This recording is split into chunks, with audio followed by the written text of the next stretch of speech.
In this video, I'm going to show you how to write an Instagram bio that gets thousands of followers, hundreds of business opportunities, and first rank in Instagram search. In fact, I'll use the same process I share in this video and improve my own Instagram bio for better results and business opportunities. Hello, what's up guys? Sannidhya this side and this is my YouTube channel, helping you with everything related to digital marketing. If you are new here, this channel is all about helping digital marketers and influencers with basic as well as advanced knowledge required to make their campaigns a success. So if you are new here, consider subscribing. Also, you can follow me on Instagram. My handle is @newsdigitalmarketing, where I'll answer all your digital marketing questions. Instagram bio is the first thing anyone sees after your profile picture. It is kind of a trailer for your followers and a sales pitch to your prospective customers. Not just that, if people search any professional in a field, then Instagram bio is the thing that helps you rank in Instagram search. Therefore, it is very important to have a compelling and keyword optimized Instagram bio to never miss an opportunity. There are 5 components to your Instagram bio and each one has its own importance and function. First one is your name. Second is the category of your account. Then the Instagram bio itself. Fourthly, your link. And finally, your story highlights. Now let me explain what is the importance of each component I just mentioned. Your name is the first factor which gives the search engine of Instagram an indicator of who you are. So, it is a best practice to include your business title or business along with your name. For example, if you are a business coach, then include it in your name as well. Like this example, where the person has added business coach in their name. In addition, it also helps the person visiting your page in the first instance grasp what you are and what kind of posts can he expect from you.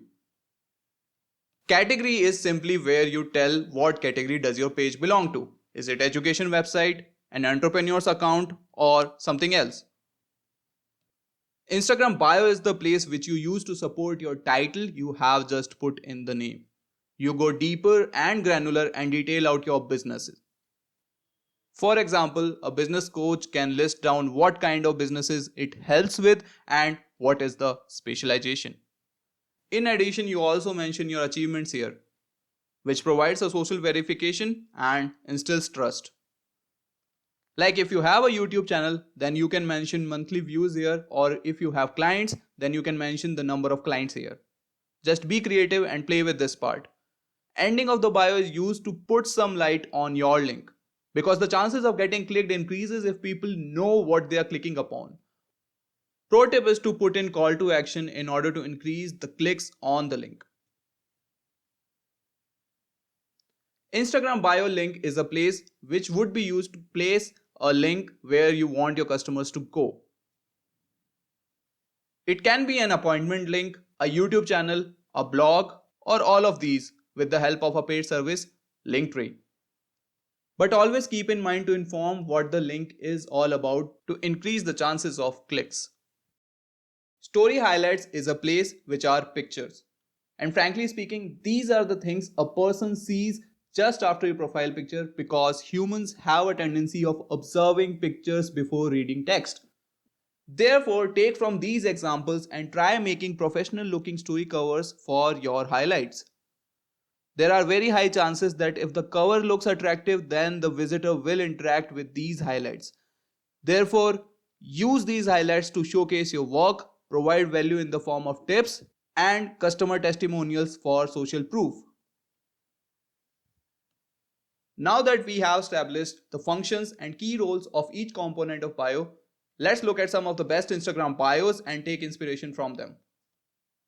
Let's take first account of Gary Vaynerchuk. He's already an established celebrity, so he doesn't need to put business titles in his name. In the first line of the bio, he details his investments and mentions the companies he is the CEO of to give the context to everyone. Next, he mentions the number where one can text him. At the end, he gives the link to his podcast and tells people what they will be clicking on. Finally, he has beautifully used the story section to display his new businesses, various services, and information around his conferences. So the main subject of the bio is limited in words, but Gary is involved in so many things that he couldn't have mentioned everything only in the subject. So he used all the components to his advantage and told us about many of his ventures, a fact that he speaks at conference, he has a podcast and a lot more. Highly efficient use of letting someone unknown know who he is. Second account which I'll discuss is of Marketing Harry. He didn't mention his name in the bio, but instead clearly mentioned his intentions. It is a very smooth method to screen out people who are orthodox at marketing because he has clearly laid out his intentions. In the bio, he reiterates the same thing. In addition, he mentions that he teaches as well. His bio looks flawless regardless of the fact that he hasn't added any link and clearly mentions that Instagram and email is the only method to contact. Then finally, he uses highlights to display his work, provides tips, and tells about himself. Through the bio, it was clear that he wants subscribers, clients, and students. His highlights provide content which caters to all three categories: tips and about me for gaining subscribers and students, and samples for clients. Third account is of Milan. He has mentioned his name as well as his title, which is graphic designer, which is going to help him in search results. Then in the bio, he explains what kind of designs does he work upon, going granular as I discussed.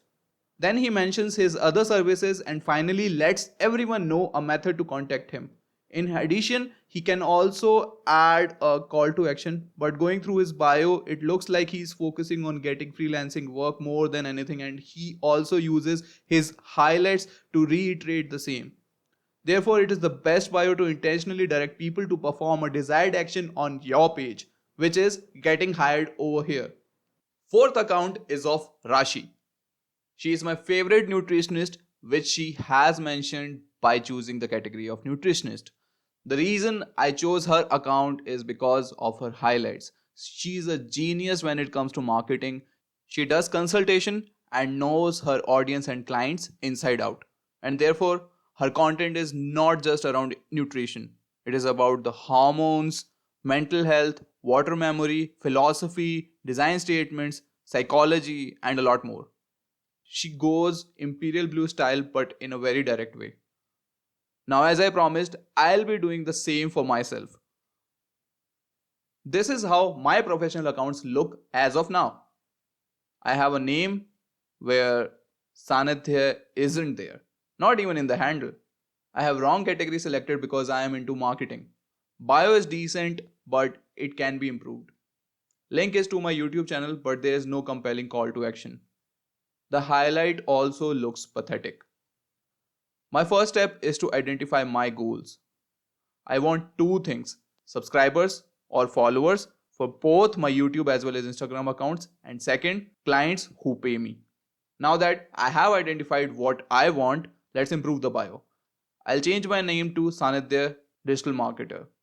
In my bio, I'll further elaborate my title: helping e-commerce businesses build economical digital marketing strategy.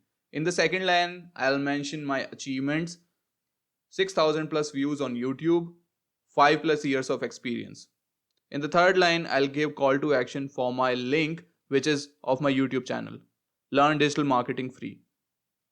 In the link, as I mentioned, I'll give my YouTube channel. In the story highlights, I'll mention my other products, which is my podcast, and one story for affiliate marketing course, and another for digital marketing tips. I don't have anything else to share as of now, but I can add current updates which I have in the story highlights, as well as some customer testimonials for future. So this is how my profile looks now. So finally you have it. Keep in mind, I gave you the template, but you need to experiment with it to find out which one works for you.